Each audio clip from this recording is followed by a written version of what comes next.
శ్రీ సత్యసాయి జిల్లా మడకశిర మండల కుదిరేపల్లి సచివాలయంలో సిబ్బంది ప్రజలకు అందుబాటులో లేరు. పనుల కోసం సచివాలయానికి వచ్చిన వారికి ఉద్యోగులు కనిపించడం కదిరేపల్లి ప్రజలు వాపోయారు.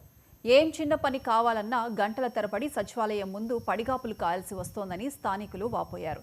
ఎంపీడీఓ పట్టించుకోకపోవడం వల్లనే ఇలా జరుగుతోందని ప్రజలు అంటున్నారు. ఇకనైనా ఉన్నతాధికారులు సచివాలయ సిబ్బంది ప్రజలకు అందుబాటులో ఉండేలా చర్యలు తీసుకోవాలని వారు కోరారు.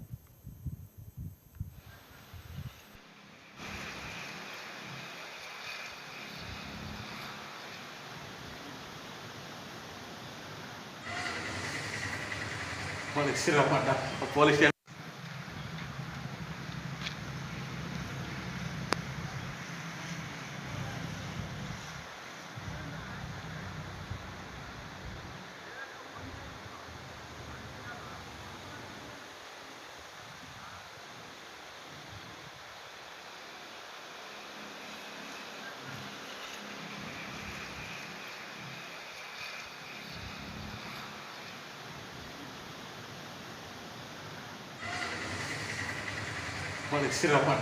Police station